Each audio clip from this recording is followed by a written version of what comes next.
जीवित है, जीवित है, जीवित है सदा मेरा यीशु मसीह, जीवित है सदा। वो जीवित है, जीवित है, जीवित है सदा मेरा यीशु मसीह, जीवित है सदा। हालेलुया, हालेलुया, मेरा यीशु मसीह जीवित है सदा। हालेलुया, हालेलुया, मेरा यीशु मसीह जीवित है। वो जीवित है, जीवित है, जीवित है सदा मेरा यीशु मसीह, जीवित है सदा। वो जीवित है, जीवित है, जीवित है सदा मेरा यीशु मसीह, जीवित है सदा। हालेलुया, हालेलुया, मेरा यीशु मसीह जीवित है सदा। हालेलुया, हालेलुया, मेरा यीशु मसीह जीवित है। मेरा यीशु मसीह जीवित है, मेरा यीशु मसीह जीवित है। स्तुति पर विराजमान मेरे पिता, स्तुति आपकी करते हैं। आराधना के योग्य यीशु, आराधना करते हैं। स्तुति पर विराजमान मेरे पिता, स्तुति आपकी करते हैं। आराधना के योग्य यीशु, आराधना करते हैं। बंधन टूटते हैं जब आराधना करते हैं। दीवारें गिरती हैं जहाँ यीशु स्तुति होती है। बंधन टूटते हैं जब आराधना करते हैं। दीवारें गिरती हैं जहाँ यीशु स्तुति होती है। इसलिए मैं ताली बजाकर तेरी महिमा गाऊं। इसलिए मैं झूम झूम कर नाचूं, तेरी होसना गाऊं। स्तुति पर विराजमान मेरे पिता, स्तुति आपकी करते हैं। आराधना के योग्य यीशु, आराधना करते हैं। बीमारियां मिटती हैं जहाँ यीशु स्तुति होती है। निराशा हटती है जहाँ यीशु की हुजूरी है। बीमारियां मिटती हैं जहाँ यीशु स्तुति होती है। निराशा हटती है जहाँ यीशु की हुजूरी है। इसलिए मैं आस्वल पाकर जय के गीतों को गाऊं। इसलिए मैं चंगा होकर आज यहाँ से जाऊं। स्तुति पर विराजमान मेरे पिता, स्तुति आपकी करते हैं। आराधना के योग्य यीशु, आराधना करते हैं। यीशु नाम जहाँ लेते हैं, इसलिए मैं खुद को भुलाकर उसकी जय को गाऊं। विश्वास के वचन को कहकर सारी आशीषों को गाऊं। स्तुति पर विराजमान मेरे पिता, स्तुति आपकी करते हैं। आराधना के योग्य यीशु, आराधना करते हैं। स्तुति पर विराजमान मेरे पिता, स्तुति आपकी करते हैं। आराधना के योग्य यीशु, आराधना करते हैं। पवित्र महान और सर्वशक्तिमान परमेश्वर पिता, हम धन्यवाद देते, अपने हाथों को उठाकर तेरी महिमा करते। तू पवित्र है, तू धर्मी है, तू सबसे ऊंचा स्थान पर विराजमान है। तू हमारा चट्टान है, तू हमारा ध्यान देता है, हमें संभालता है। धन्यवाद देते हैं हमारे लिए तूने क्रूस पर सब कुछ पूरा किया, हमें नया जीवन दिया। इसीलिए प्रभु तेरी महिमा करते हैं। तू हमें पवित्रता में, सिद्धता में और धार्मिकता में, तेरी वचन में और ज्ञान में बढ़ने में हमें मदद करना पिता। तेरी आत्मा के द्वारा हमारे मार्गदर्शन करना, हमारी विचार बदले, हमारी चाल चलन बदले, हमारी स्वभाव, बैठना उठना तेरे वचन के अनुसार हो सके, तेरी ग्रहण योग्य हो सके। प्रभु यीशु आप हमारी मदद करिए। धन्यवाद देते हैं। प्रत्येक हृदय आत्मा को आप स्पर्श करो प्रभु यीशु। प्रत्येक कलीसिया के भाई बहनों के लिए भी प्रार्थना करते हैं। धन्यवाद देते प्रभु यीशु। हमें वो दूरी थी कितनी गहरी, कितना बड़ा था वो फासला। मायूस होकर स्वर्ग की ओर देखा, निराशा में तेरा नाम लिया।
परमेश्वर प्रभु यीशु, तूने मृत्यु को हरा कर विजय हुआ है।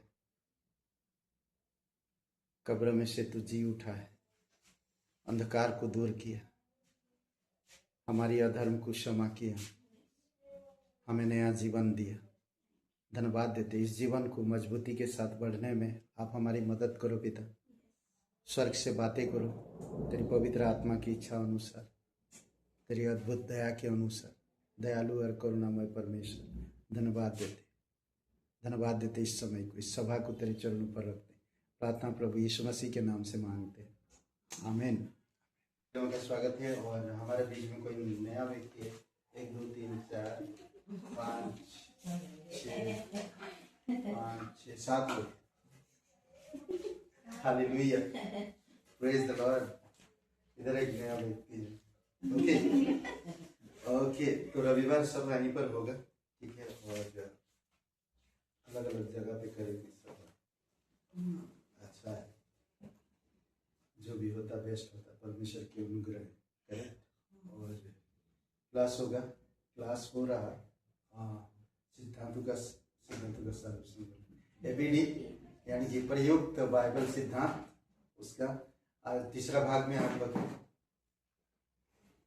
करेक्ट। तीसरा भाग कौन सा है? प्रार्थना बहुत कुछ हासिल करना। हाँ, प्रार्थना बहुत कुछ हासिल कर सकता है, करेक्ट, एग्जैक्टली।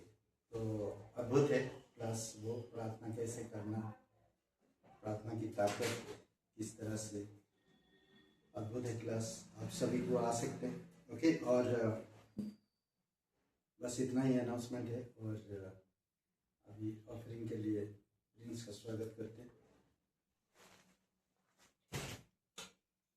ओके, आइए सबसे पहले प्रार्थना करते हैं। स्वर्गीय पिता, हम आपका धन्यवाद देते हैं पिता, आपके नाम को हम ऊंचा उठाते हैं, महिमा करते हैं पिता। धन्यवाद करते हैं इसके दिन के लिए, इसके समय के लिए, सुंदर समय के लिए जो आपने हमारे जीवन में दिया, उसके हम धन्यवाद देते हैं पिता। आपके नाम को महिमा करते हैं, ऊंचा उठाते हैं पिता परमेश्वर। धन्यवाद करते हैं इसके हम जो भी वचन के द्वारा बातचीत करें पिता परमेश्वर, आपके नाम को महिमा मिले, ऐसी हम प्रार्थना करते हैं। धन्यवाद करते इस प्रार्थना को हम यीशु के नाम से मांगते हैं, हमें।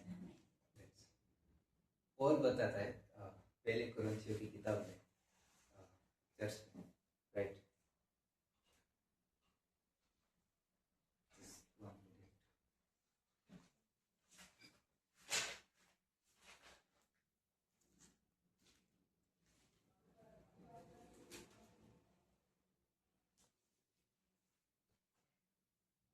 Yes, okay. अगर जब भी हम पढ़ते कि पहली कुरिन्थियों की किताब, राइट, उसमें बहुत सारी चीज़ें हो रही है, राइट। अगर उसके 5वें चैप्टर में या 6वें चैप्टर में अगर आप पढ़ो तो कलीसिया में कुछ भी सही नहीं है। सब कुछ अलग अलग चीज़ें हो रही है जो परमेश्वर के विरुद्ध करते हैं, राइट। व्यभिचार, चोरी वगैरह सब कुछ वहाँ पे राइट हो रहा है। सो पौलुस बताता है कि उनको बढ़ने की ज़रूरत है, राइट। पहली कुरिन्थियों की किताब में पौलुस बताता है और उनको टीच करता है, सिखाता है, राइट, कि तुमको बढ़ने की ज़रूरत है। और फिर आगे जाते जाते दूसरी कुरिन्थियों की किताब में पौलुस बताता है कि तुम लोग प्रेम में, विश्वास में, ज्ञान में बढ़ रहे हो।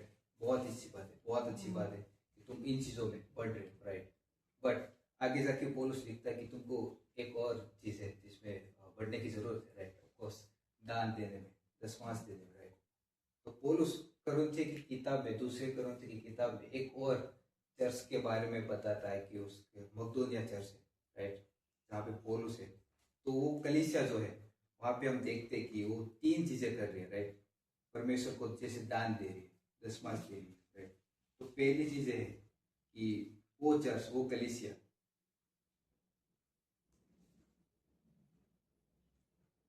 परमेश्वर को अपने पूरे सामर्थ्य से दान देती है, दशमांश देती है, राइट। जो भी इतनी उसकी ज़रूरत है, राइट, कलीसिया में, कलीसिया देती है परमेश्वर को। दूसरी चीज़ ये है, कलीसिया जो है आनंद से देती है परमेश्वर को। और तीसरी चीज़ ये है कि उनके पास जो भी था चर्च में, वो संपूर्ण परमेश्वर को सौंपता है। वो कलीसिया पूरे के पूरा परमेश्वर को दे देती है, राइट।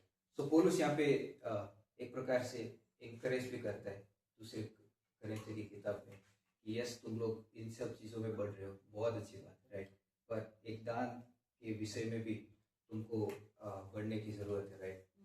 इसलिए पौलुस लिखता है पहले कुरिन्थियों या फिर दूसरे कुरिन्थियों में वर्ष में भूल गया कि परमेश्वर उससे प्रेम करता है कि जो भी हर्ष से दान देते हैं, ना तो कुड़कुड़ा के दान देते हैं, बट परमेश्वर जो उससे प्रेम करता है हर्ष से दान देने वालों से परमेश्वर जो है वो प्रेम करता है। सो यहाँ पे कलीसिया में पौलुस जो है वो इंकरेज कर रहा है एक दूसरी कलीसिया में भी, राइट। वो कैसे दान देते परमेश्वर, वो कैसे अपना जो भी हिस्सा है, राइट, वो देते।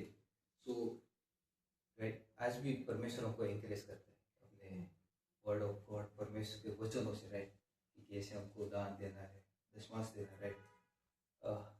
ओल्ड टेस्टमेंट में, पुराने नियम में भी दाऊद कहता है कि मेरा जो भी हिस्सा है, जो भी परमेश्वर ने मेरे को हिस्सा दिया है, उसमें से मेरा जो भी आधा हिस्सा है वो परमेश्वर को मैं सौंपता हूँ, राइट, जो भी मेरा हिस्सा है, राइट। सो आइए दान दे, दशमांश दे, परमेश्वर को हर्ष से दे, राइट। पौलुस यहाँ पे इंकरेज कर रहा है कलीसिया को, वैसे ही परमेश्वर को इंकरेज करता है अपने वचनों के द्वारा, राइट, कैसे देना है। क्या आइए हम प्रार्थना करते हैं। स्वर्गीय पिता, हम आपका धन्यवाद देते हैं, आपके नाम को महिमा करते हैं, ऊंचा उठाते हैं पिता, आपके नाम को धन्यवाद करते पिता, हमको सिखाते पिता परमेश्वर कैसे दान देना है, दशमांश देना है। धन्यवाद करते आपके अद्भुत वचनों के लिए पिता परमेश्वर, धन्यवाद करते आपके वर्ड ऑफ गॉड के लिए पिता परमेश्वर, धन्यवाद करते जो हमको इंकरेज करते हैं, प्रेरणा देते हैं, धन्यवाद करते पिता, धन्यवाद करते हमको मदद कीजिएगा, सहायता कीजिएगा पिता परमेश्वर, प्रार्थना करते धन्यवाद करते। आने वाले समय को भी आपके हाथ में सौंपते पिता परमेश्वर, इस प्रार्थना को हम यीशु के नाम से मांगते पिता, आमीन।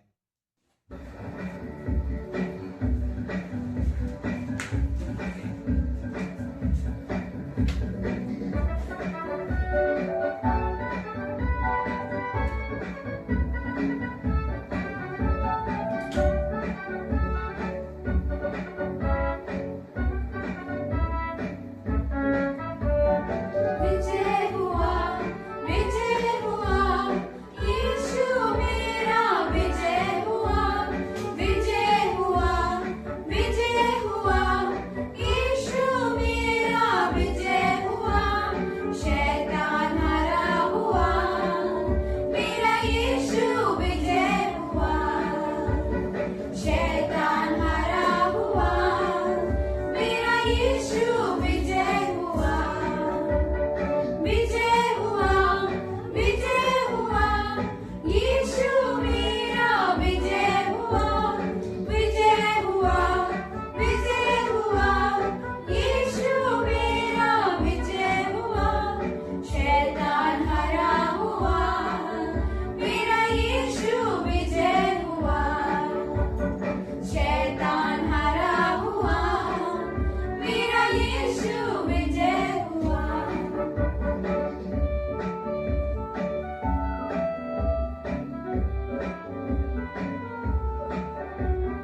शक्ति पर अधिकार हमें मिला।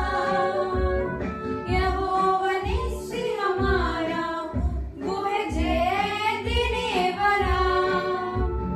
शत्रु की हर शक्ति पर अधिकार हमें मिला। यहोवा निस्सी हमारा, वो है जय देने वाला। हालेलुया हालेलुया, यीशु मेरा विजय हुआ। हालेलुया हालेलुया, यीशु मेरा विजय हुआ। शैतान हरा हुआ, मेरा यीशु विजय हुआ। शैतान हरा हुआ, मेरा यीशु विजय हुआ। विजय हुआ विजय हुआ, यीशु मेरा विजय हुआ। विजय हुआ विजय हुआ, यीशु मेरा विजय हुआ। शैतान हरा हुआ, मेरा यीशु विजय हुआ। शैतान हरा हुआ, मेरा यीशु विजय हुआ। शैतान हरा हुआ, मेरा यीशु विजय हुआ।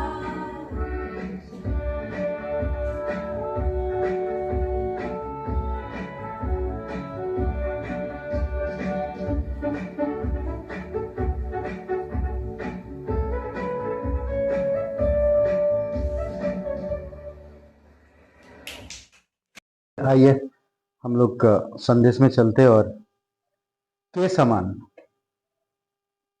शीर्षक है, के समान। तो आप लोग बाद में जुड़िएगा, ठीक है। के से पहले क्या जोड़ना है आप लोग जोड़ सकते हैं। के समान शीर्षक है, अच्छा है ना। ओके, तो लूका की किताब खुलते हैं 6:47, लूक 6:47। तो उससे पहले प्रार्थना करते हैं। आइए पिता परमेश्वर, प्रभु यीशु मसीह, हम धन्यवाद देते हैं, आपकी स्तुति महिमा करते हैं।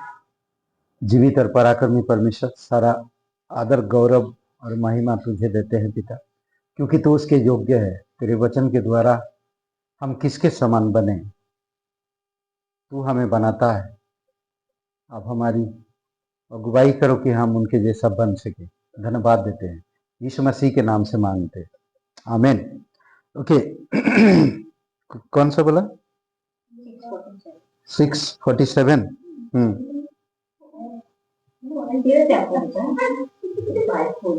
लूका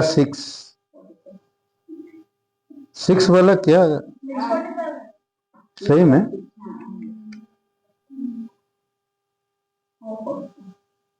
नहीं, अरे रुको 6:47। अरे मैं मरकुस का देख रहा, सॉरी। लूका ठीक 47। हाँ समझ गए। ओके, 46 में कहता है, जब तुम मेरा कहना नहीं मानते तो क्यों मुझे हे प्रभु कहते हो। 47, जो कोई मेरे पास आता है और मेरी बातें सुनकर उन्हें मानता है, मैं तुम्हें बताता हूं कि वह किसके समान है। ओके, 47 में बेटा किसके समान है। अब वो बताएगा कि वो किसके समान है। बुद्धिमान बनाने वाले के समान बनो, बुद्धिमान बनाने वाले के समान बनो और चट्टान पर घर बनाओ। ओके, चट्टान पर घर बनाओ। तो एक बुद्धिमान पुरुष की तरह या एक बुद्धिमान मसीह की तरह आप जीवन व्यतीत करो, क्योंकि परमेश्वर चाहता है कि हम एक बुद्धिमान बने ना, और बुद्धिमान के समान बने और बुद्धि का सही उपयोग करें। करेक्ट। एक बात हम लोग इसमें देखें 48 में, वह उस मनुष्य के समान है जिसने घर बनाते समय भूमि गहरी खोदकर चट्टान पर नींव डाली, और जब बाढ़ आई तो धारा उस घर पर लगी, परंतु उसे हिला न सकी, क्योंकि वह पक्का बना था। अगर आप बुद्धिमान बनोगे तो आपका इरादा हमेशा पक्का रहेगा। कहते हैं कि सुलेमान राजा जब उसका अधिकार मिला राजा बनने का, सुलेमान राजा को अधिकार मिला, ठीक है, तो उसने दो चीज परमेश्वर से प्रार्थना किया कि मुझे ऐसे बुद्धि दे कि मैं तेरे लोगों का सही न्याय कर सकूं। सोचिए, आज एक नौजवानों को क्या जरूरत है? आज अगर परमेश्वर के पास आते हैं तो एक नौजवान को क्या जरूरत पड़ता है? सोच सकते हैं ना, इसके बारे में सोच सकते हैं तो क्या जरूरत होता है? सिंपल, जो उसकी करियर या लाइफ पार्टनर या एक अच्छा जॉब, कैसे अपने आप को स्थिर करे, यही ढूंढते लोग। पर सुलेमान राजा, उसने परमेश्वर से एक ही चीज मांगा, ना मुझे धन चाहिए, ना मुझे संपत्ति चाहिए, ना मुझे और कोई चाहिए, मुझे बुद्धि चाहिए, ताकि मैं तेरे लोगों को सही न्याय कर सके। कितना अच्छा ना, परमेश्वर भी खुश हो गया। करेक्ट। जब आप बुद्धिमान बनते हैं तो परमेश्वर आपको इस्तेमाल करता है। करेक्ट। परमेश्वर आपको पवित्र बाइबल दिया है, इसमें बहुत सारी चीजें भी है, और इन चीजों का एक विश्वासी अपने जीवन में कैसे उपयोग करेगा उसके ऊपर आधारित है। करेक्ट। तो इसीलिए जरूरी है कि हम लोग को समझना और जानना। ओके। और 49 में कहता, परंतु जो सुनकर नहीं मानता वह उस मनुष्य के समान है जिसने मिट्टी पर बिना नींव का घर बनाया। जब उस पर धारा लगी तो वह तुरंत गिर पड़ा, और गिरकर उसका क्या हुआ? सत्यानाश हो गया। सच्ची समझ रहे? तो इसीलिए आप बुद्धिमान बनकर चट्टान पर अपना घर बनाओ, और वो चट्टान है परमेश्वर। परमेश्वर में मजबूत बनो, परमेश्वर में बुद्धिमान बनो, परमेश्वर में समझदार बनो। और कहते हैं कि बुद्धिमान जो होता है उसने गहराई ना मिट्टी खोदी और चट्टान पर जाकर नींव डाली अपना। और जो बुद्धि नहीं था जिसके पास, वो सिर्फ मिट्टी पर नींव डाली। जो बाढ़ आई, बारिश हुआ, तो मिट्टी बह गया। तो इसीलिए जरूरी है कि बुद्धिमानी से काम करो। अभी सोचिए, एक चिड़िया ना उड़ते उड़ते अपने बच्चों उड़ते उड़ते एक पेड़ के पास पहुंचता है, और पेड़ से कहता कि मैं तुम्हारी पेड़ पर, मतलब तुम्हारी साथ रह सकता हूं, और मुझे बच्चा अंडा देना है, मुझे घोंसला बनाना है और रहना है, और ताकि मैं बच्चों को, क्योंकि अभी बारिश का समय आने वाला है। तो वो पेड़ बोला कि नहीं। वो पेड़ मजबूत था, काफी बड़ा था, घना था, पर उसने बोला कि नहीं, मेरे पास जगह नहीं है, तुम और आगे वाले वो पेड़ के पास जाओ। तो कहकर उसको आगे भेज दिया। तो जो चिड़िया थे तो वो बहुत गुस्सा की, बोलते इतना हट्टा कट्टा है, इतना जगह है, और मुझे थोड़ा सा रहने के लिए जगह नहीं। तो आगे वाले पेड़ के पास जाकर पूछा तो उसने रहने दिया। तो उसने बच्चा हुआ, बच्चा को देखभाल कर रहे थे, और बाढ़, आंधी तूफान आई, बहुत पानी आया, और वो जो किनारे था पेड़, मिट्टी जाने के कारण वो पेड़ गिर गया। वो पेड़ को पता था कि बाढ़ आएगा तो मैं गिर जाऊंगा और गिर जाएगा। तो चिड़िया को ये बात नहीं मालूम था। वो पेड़ बुद्धिमानी से काम किया, पर चिड़िया उसको कोस रहा था। जब वो गिर गया तो बोला, देखा, जैसी करनी वैसी भरनी।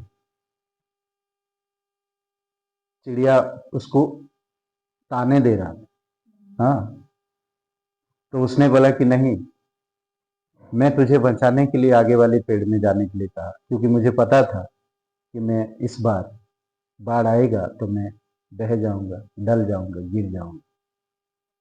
तो कई बार परमेश्वर आपके और मेरे जीवन को अच्छी तरह से जानता है, इसीलिए कहता है कि तुम बुद्धिमानी से काम करो, बुद्धि का उपयोग करो ना।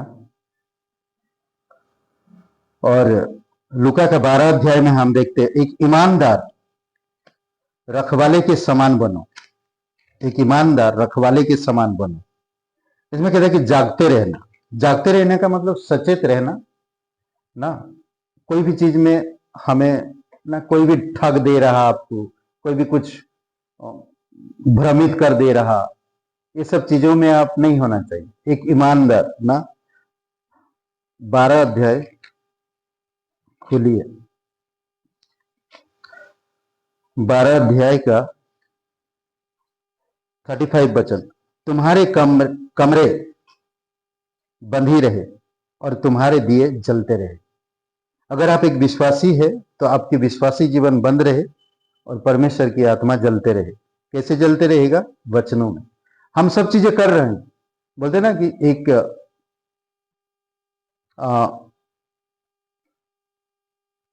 क्या बोलते हैं, समुद्र में एक नाव टहलते रहता है, टहलते रहता है, कभी उस डूबता नहीं है, बड़े बड़े लहरों को पार कर लेता है, कुछ नहीं होता, उसे तकलीफ नहीं होता, कभी परेशान नहीं होता।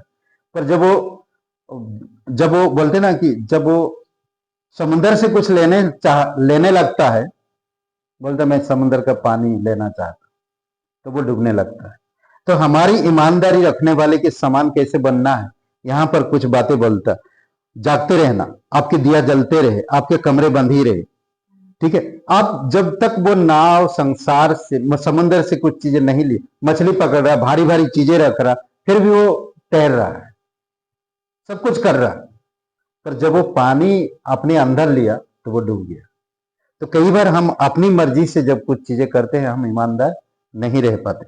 परमेश्वर हमारे साथ ईमानदार है, पर हम कई बार नहीं। 36 वचन में कहता है, तुम उन मनुष्य के समान बनो, तुम उन मनुष्य के समान बनो जो अपने स्वामी की बाट देख रहे हो कि वह विवाह से कब लौटेगा, कि जब वह आकर द्वार खटखटाए तो तुरंत उसके लिए खोल दो। करेक्ट, तुरंत उसके लिए खोल दो। कब आएगा वो, लौट के कब आएगा, तो तुरंत उसके लिए खोल दो। एक ईमानदार इंसान सचेत रहता, जागते रहता, और कभी भी वो कोई भी चीज में फंसता नहीं ना, कोई भी चीज में फंसता नहीं। लोग भ्रमित करते हैं, कई बार बहुत सारी चीजों में लोग भ्रमित करते हैं, आपको भ्रमित करेंगे, तरह तरह की बातें करेंगे, साइंस की बातें करेंगे ना, अंतरिक्ष की बातें करेंगे, भूगोल की, क्या बोलते, भूगोल अंतरिक्ष से नहीं, साइंस नहीं, अलग है, और उपन्यास की बातें करेंगे, तरह तरह की ना बातें करते हैं और आपको भ्रमित करते हैं, और आपका जीवन फिर थोड़ी समय के लिए, और फिर उस जीवन में आप ढल जाते हैं और वैसे करने लगते हैं। फिर तो क्या होता है, यहां पर वो कहता है, जागते रहो, तुम्हारी कमरे बंद ही रहे, तुम्हारे दिए जलते रहे, तुम उन मनुष्य के समान बनो जो अपने स्वामी की बाट देख रहा हो ना, अपने स्वामी की बाट देख रहा हो। वो कभी भी आ सकता है, मेरे स्वामी कभी भी आ सकता है, मुझे सतर्क रहना है, मुझे झपकी भी आने नहीं देना। मुझे कोई बुला रहा है, चलो चाय पी आते थोड़ा, अरे कितना तुम जागोगे, चलो भाई थोड़ा चाय पी के आते। नहीं नहीं, मुझे नहीं जाना, मेरे मालिक आ सकता है ना, मेरे स्वामी आ सकता है, मुझे नहीं आना।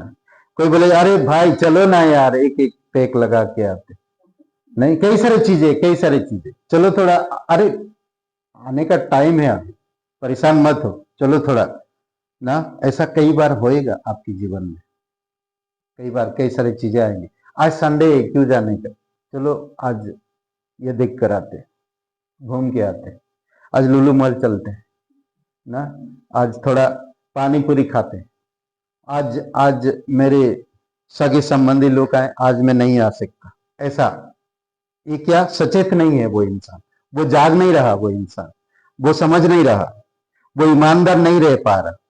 और फिर क्या होता, फिर कहता 37 में, धन्य है वे दास जिसे स्वामी आकर जागते पाए मैं तुझसे सच कहता हूं कि वह कमर बांधकर उसे भोजन करने को बैठाएगा और पास आकर उसकी सेवा करेगा। हालेलुया। इसीलिए जागते रहना। आमीन ना, सेवा करेगा वो। ऐसा कोई स्वामी है हमारे स्वामी प्रभु यीशु मसीह ना।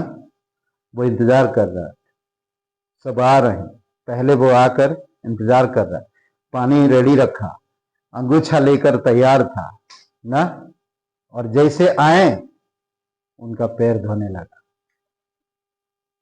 सोचिए, आज कलीसिया लोगों का पैर धोना चाहिए ना। कलीसिया में हम क्या करते हैं? एक दूसरे का पैर धोते हैं। कलीसिया आते हैं तो परमेश्वर हमें क्या करता है? करेक्ट, अद्भुत है। Okay, next. ओके, कितना बने, क्या बने? बुद्धिमान बनाने वाले के समान बनो, ईमानदार रखवाले के समान बनो, प्रभु के लिए तैयार रहो ना, प्रभु के लिए तैयार रहो। ईमानदार रखवाले के समान बनो और प्रभु के लिए तैयार रहो। बुद्धिमान बनाने वाले के समान बनो और चट्टान पर घर बनाओ। तीसरी बात, हरिणियों की तरह पैरों के स्थान पर खड़े हो जाओ, खड़े हो और जीवन में फिसलने नहीं। ठीक है, कोई पढ़िए भजन संहिता 18:33, 18 का 33। हिरणी के तरह पैरों के स्थान पर खड़े हो और जीवन में फिसले नहीं।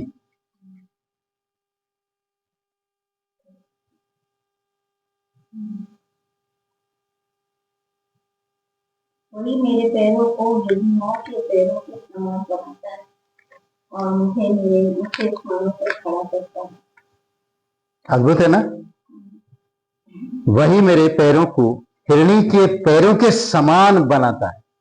मेरे पैरों को हिरणी के पैरों के समान बनाता है और मुझे मेरे ऊंचे स्थानों पर खड़ा करता है। हबक्कुक भी सेम बात यही कहता है। हबक्कुक तीसरे अध्याय वचन 19 में कहता है, यहोवा परमेश्वर मेरा बल मूल है ना, मेरे पांव हिरणी के समान बना देता है। अद्भुत है। तो एक हिरणी के पैर मजबूत होते हैं। कितना बड़ा शरीर है उसका, पैर कितने छोटे छोटे दिखते हैं ना। हाँ, देखें कभी आप लोग हिरणी को देखें, कितना बड़ा शरीर है और कितने छोटे छोटे पैर है, पर वो पैर ताकत है। कितना बड़ा उछल कर गिरता तब भी उसके पैर टूटते नहीं। अगर आ पर मैं वहां से वहां जाए, आ ऊ माँ चालू हो जाते हैं। सोचिए, बट जब हम परमेश्वर हमारे पैरों को खड़े होने के लिए जीवन में फिसलने नहीं देता।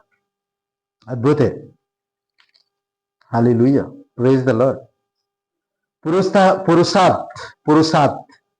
पुरुषार्थ करने वाले के समान बनो। ओके, पहला कुरिन्थियों का 16 और वचन 13। बनो, आवश्यक को अनावश्यक, यानी कि जो जरूरत नहीं है उनको त्याग दो और बलवंत बनो। अनावश्यक को त्याग दो और बलवंत बनो, जो चीजें हमें जरूरत नहीं है। इसलिए यहां पर भी कहता है, जागते रहो, विश्वास में स्थिर रहो, पुरुषार्थ करो, बलवंत हो, जो कुछ करते हो गुस्से से करो। ऐसा नहीं लिखा है, पढ़िए। आई थिंक 13 और 14 वचन, पहला कुरिन्थियों को 16, 13 और 14।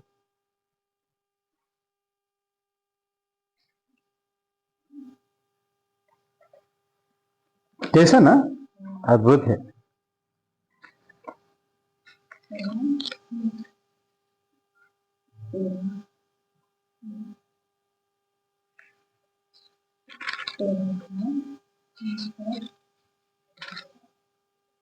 जागते रहो और विश्वास में स्थिर रहो, पुरुषार्थ करो, बलवंत हो, जो कुछ करते हो प्रेम से करो।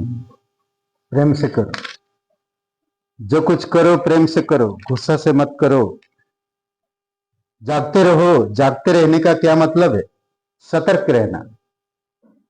कुछ चीजें ना सतर्क रहना।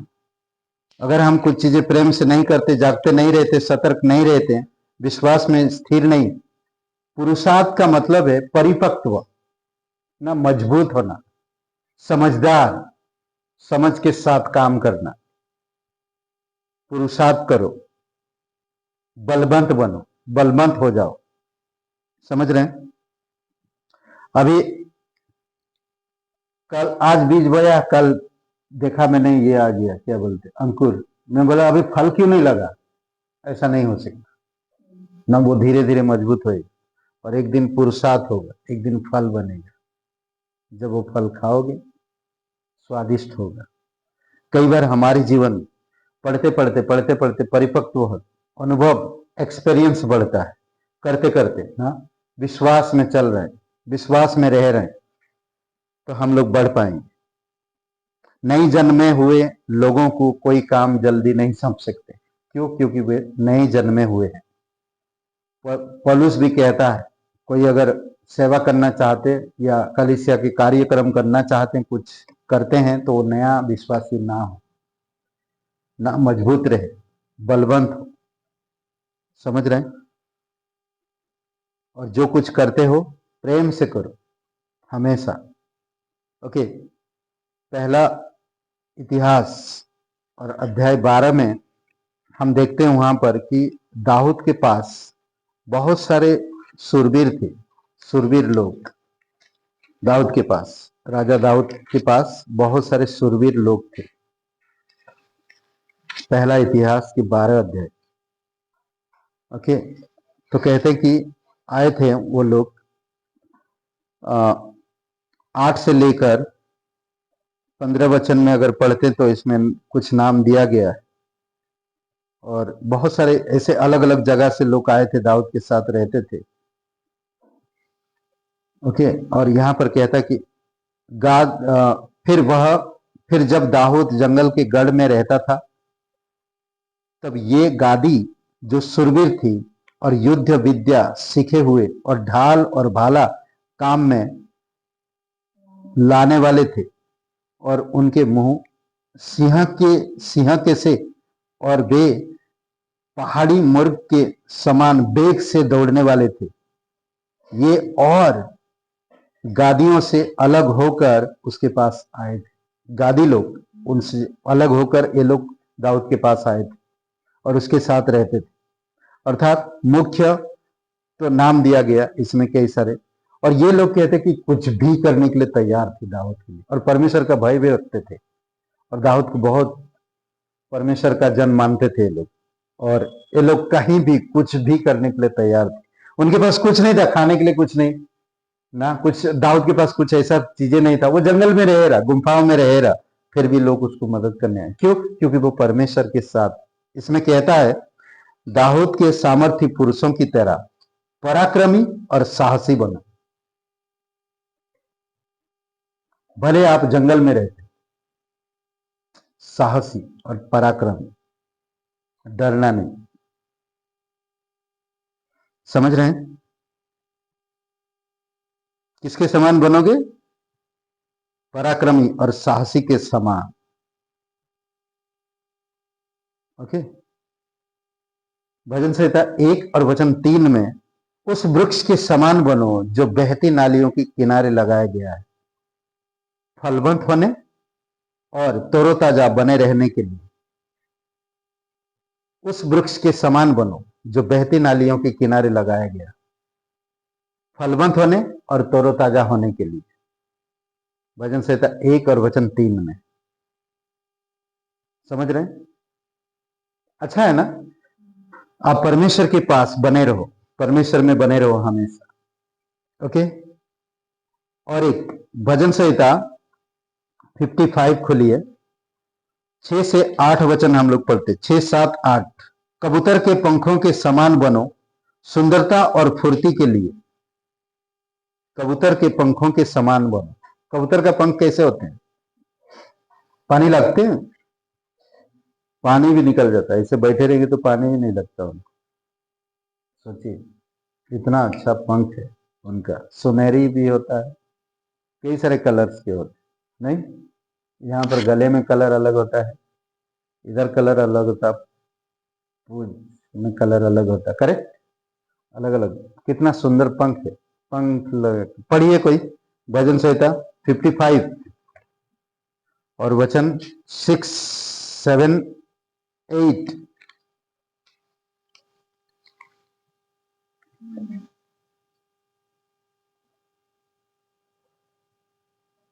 कहाँ है? कोई पढ़ा लिखा है कि? पढ़िए जरा। तब मैंने कहा, भला होता कि कबूतर के समान मेरे भी पर होते, तो मैं उड़ जाता और चैन पाता। देखो, फिर तो मैं उड़ते उड़ते दूर निकल जाता और जंगल में बसेरा करता। मैं आंधी के झोंकों और तूफानों से बचकर अपने सरल स्थान में पहुंच जाता। वाह, मस्त है ना।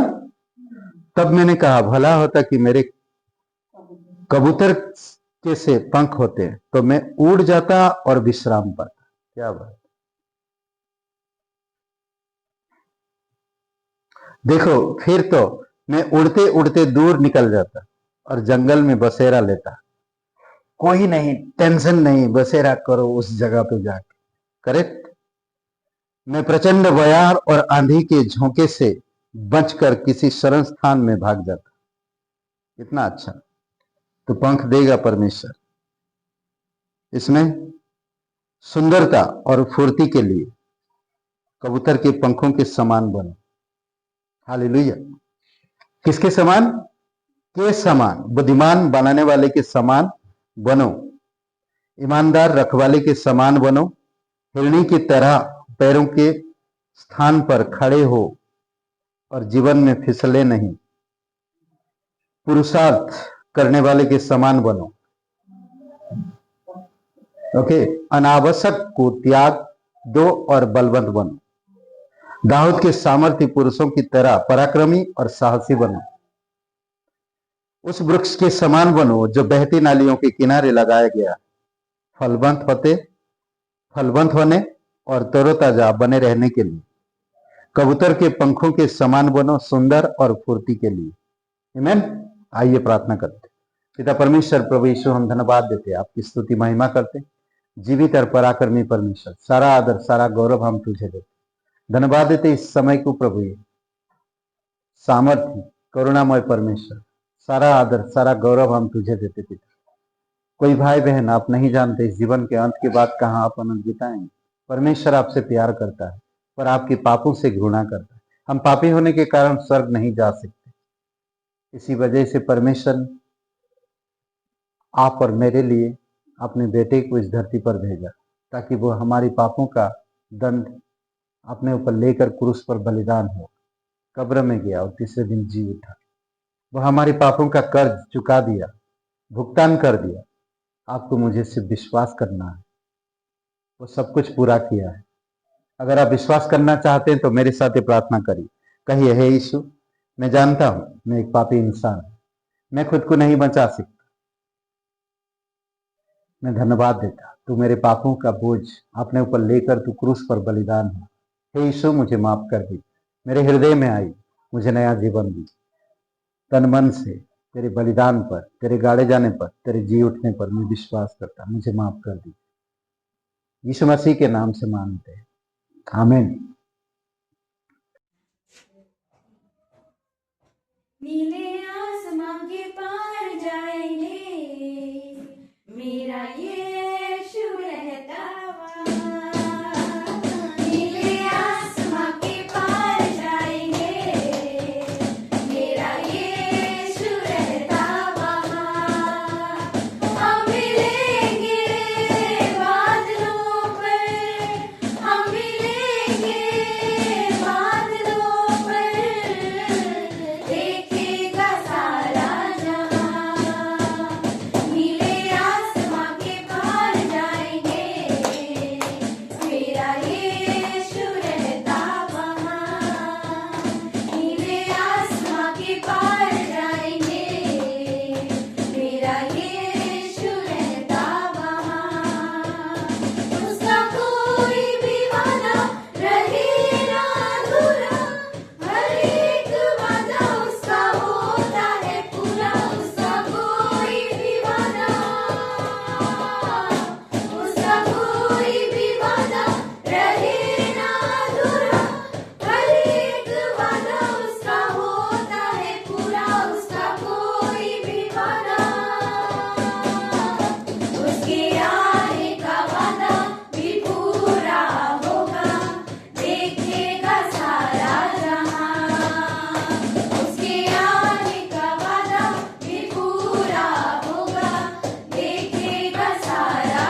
धन्यवाद देते हैं। हाँ पिता परमेश्वर, धन्यवाद इस वादे के लिए, एक दिन हम बादलों पर आए, आप आएंगे और हम बादलों पर मिलेंगे। धन्यवाद देते प्रभु, उस समय हम बदल जाएंगे पूर्ण रूप से, और दिन प्रतिदिन जब तक हम यहाँ पर इस धरती पर प्रभु यीशु, जब हाड़ मांस लहू में है, तो थोड़ा थोड़ा करके तू हमें बदलना पिता, तेरे वचन के द्वारा, तेरे स्वभाव के द्वारा, तेरे सामत के द्वारा हम बुद्धिमान बन सके, हम ईमानदार बन सके, हम साहसी बन सके। प्रभु यीशु आप हमारी मदद कीजिए। धन्यवाद देते हैं, प्रत्येक कलीसिया के भाई बहनों के लिए प्रार्थना करते हैं, आप उनको स्पर्श करो, छुओ पिता, जागरूक करो प्रभु यीशु। और पिता तेरे वचन सुनने के लिए कलीसिया आ सके, ताकि अपने पैरों को धो सके प्रभु यीशु। आप मदद करिए प्रभु यीशु, दयालु और करुणामय परमेश्वर। सारे कलीसिया भाई बहनों के लिए प्रार्थना करते हैं, कहीं ना कहीं बुधवार या शनि रविवार प्रभु यीशु कहीं ना कहीं वो आ सके। आप मदद करिए पिता, आप प्रत्येक लोगों को छुइए और आप उनको अगुवाई करिए। कोई बीमार है तो आप उनको छुइए प्रभु यीशु। घर गृहस्थी में अगर कोई तनाव है या कोई प्रॉब्लम है प्रभु यीशु, आप समाधान करना पिता, और आप शांति और प्रेम में बनाई रखना प्रभु यीशु। धन्यवाद देते, जीवित और पराक्रमी परमेश्वर, प्रत्येक लोगों को अभिषेक करो तेरे वचन में, तेरी आत्मा में, तेरी संगति में, शिक्षा में और सहभागिता में। धन्यवाद देते हैं, यीशु मसीह के नाम से मांगते हैं, आमीन। सबको आशीष मिले, बहुत बहुत धन्यवाद।